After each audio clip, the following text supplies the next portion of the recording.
صبح سے پہلے میں اپنے کام سے فارغ ہو جاؤں، کسی کو پتہ بھی نہ چلے۔ تو میں نے جب ایک اشرفی کو اتارنے کی کوشش کی تو وہ اشرفی تو نہ اتری،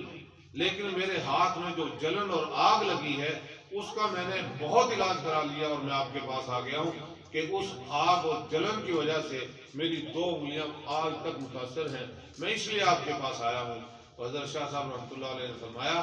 کہ تیرے اس مرض کا دنیا میں کوئی علاج نہیں ہے، دنیا میں تجھے اس بیماری سے کوئی شفا اور علاج کرنے والا نہیں ہے۔ اس کا علاج ایک ہی ہے کہ رات کو خلوت میں تو ہو اور تیرا رب ہو، تو اللہ کا قرآن کھول کے بیٹھ، قرآن کریم کی تلاوت کر، اور قرآن کریم میں خاص کر وہ آیات جن آیات میں اللہ نے جہنم کے حوالے سے ذکر فرمایا ہے، ان آیات کو پڑھتے ہوئے تصور دل میں لے کر کے اتنا رو کہ تیری آنکھوں سے آنسو آ جائے، اور ان آنسوؤں کو اپنی انگلیوں پر ڈال دینا۔ تیرے ان جلن کی اس بیماری کا علاج جہنم کی آگ کو آنکھوں کے آنسو ٹھنڈا کر سکتے ہیں، اور اس کے سوا کوئی نہیں کر سکتا۔ تو یہ واقعہ علماء کرام نے لکھا کہ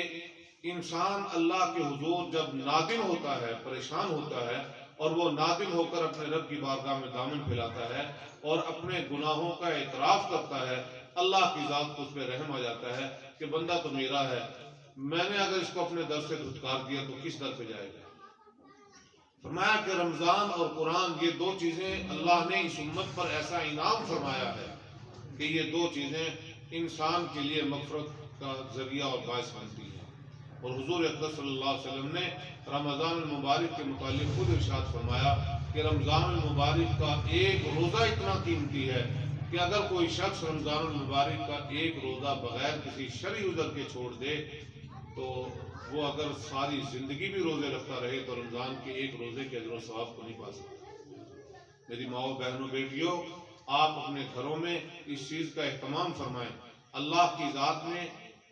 اپنا کرم فرمایا کہ ہماری زندگیوں میں ہمیں یہ رمضان والی نعمت عطا فرمائی۔ صبح سحری کے وقت آپ حضرات الحمدللہ اپنے اہل خانہ کے لیے، اپنے اولاد کے لیے، اپنے گھر والوں کے لیے کھانا بنانے کے بہانے اٹھتے تو ہیں، اس وقت میں 2 رکعت نماز تہجد بھی پڑھ لیا کرو۔ تہجد کے 2 نفل یہ انسان کو جہنم سے چھٹکارے کا ذریعہ بنتے ہیں۔ یہ اللہ نے خاص کرم فرمایا ہے اس امت پر کہ ایسے وقت میں بندہ میرے دروازے پہ آ جائے کہ جس وقت میں اسے کوئی دیکھنے والا نہ ہو، اور وہ اپنی تمام خطاؤں کا اعتراف کر کے اس پر نادم ہو کر کے، کیوں؟ اس لیے کہ دنیا کا محاورے ہے، دنیا کا ایک انداز ہے کہ اگر کوئی شخص ساری عمر گناہ کرنے کے بعد اللہ اسے توفیق عطا فرما دے وہ نمازی بن جائے، اللہ اسے توفیق دے دے کہ وہ حرمین شریفین کا سفر کر لے، تو لوگ اس کے بارے میں لب گشائی کرتے ہیں کہ لوگ دیکھو جی اب جو ہے نا 100 چوہے کھانے کے بعد بلی حج کو چلی ہے، اتنا کچھ کرنے کے بعد اب حج پہ جا رہا ہے۔ اللہ تعالیٰ فرماتے ہیں کہ اس کا آنا اس کے اختیار میں نہیں ہے، میری توفیق سے ہے۔ اگر میں نے اس کو اپنے در پہ بلایا ہے تو میرا اس کا معاملہ ہے، جب یہ مجھ سے توبہ کرے گا، جب میرے حضور معافی مانگے گا، میرے جیسا اس کو اور کون سا داتا ملے گا اور کون سا خیر خواہ ملے گا، اور اگر میں اس کو نہیں بخشوں گا تو میرا بندہ کس دروازے پہ جائے گا۔ اور اللہ کی ذات بخشنے والی ہے۔ علماء اکرام نے لکھا ہے کہ ایک شخص اپنے بت کی پوجا کرتا ہے، بت کی پوجا کرتے ہوئے ساری رات بت کے سامنے بیٹھ کے یا صنم یا صنم یا صنم پکارتا ہے، پکارتے پکارتے اس کو صبح کا وقت ہو جاتا ہے۔ جب صبح کا وقت قریب ہوتا ہے، ٹھنڈی ہوا چلتی ہے، اچانک اس کی زبان پر نیند کا غلبہ آنے کی وجہ سے یا صنم کی بجائے یا سمد آ جاتا ہے، تو غیب سے اس کو آواز آتی ہے، جی میرے بندے۔ فرشتے عرض کرتے ہیں، یا اللہ، اس نے ساری رات کو اپنے بت کو پکارا ہے، اور ایک مرتبہ اگر اس کی زبان پر آپ کا نام آ گیا ہے یا سمد، اور آیا بھی غفلت کی وجہ سے ہے، تو آپ نے اس کو فوراً جواب دے دیا کہ جی میرے بندے۔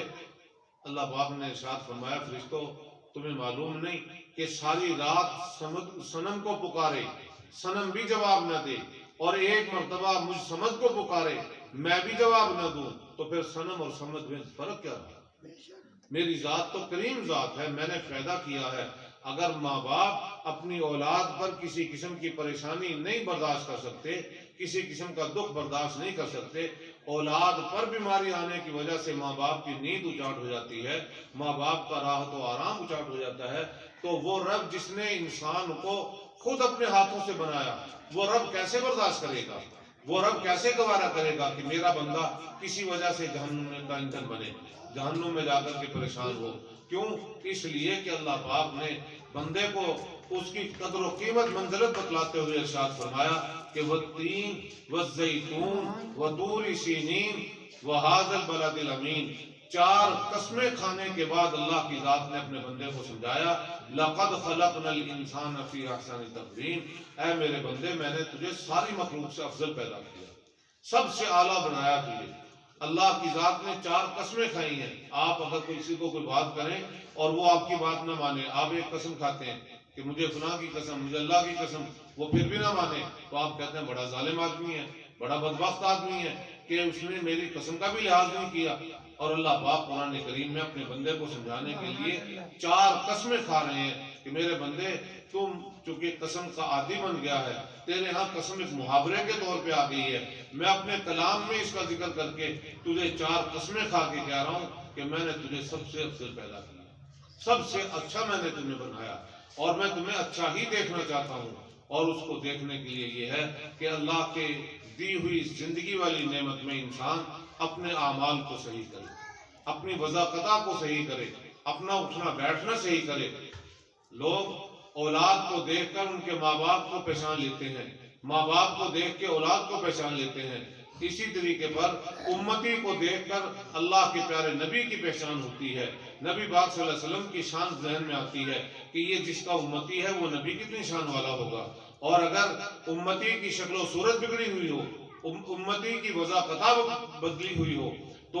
وہ لوگ دیکھنے کے بعد کیا اثر لیں گے کہ اس شخص نے نبی کے کلمے کے ساتھ دھوکہ کیا ہے، نبی کا کلمہ بھی پڑھتا ہے اور یہ نبی پاک صلی اللہ علیہ وسلم کی صورت بھی اپنانے کو تیار نہیں، نبی پاک صلی اللہ علیہ وسلم کی وضاقتہ بھی اپنانے کو تیار نہیں۔ تو اس سے ہر دیکھنے والا اس چیز کا اثر لیتا ہے کہ نعوذ باللہ اس نے اپنے نبی کے ساتھ دھوکہ کیا ہوا ہے۔ نبی کی ذات کو دھوکہ کوئی نہیں دے سکتا، یاد رکھو، اپنے آپ کو دھوکہ دے رہے ہیں۔ قیامت میں ہمیں اپنے کیے پر نادم ہونا پڑے گا، اور اس وقت کا نادم ہونا کوئی فائدہ نہیں دے گا۔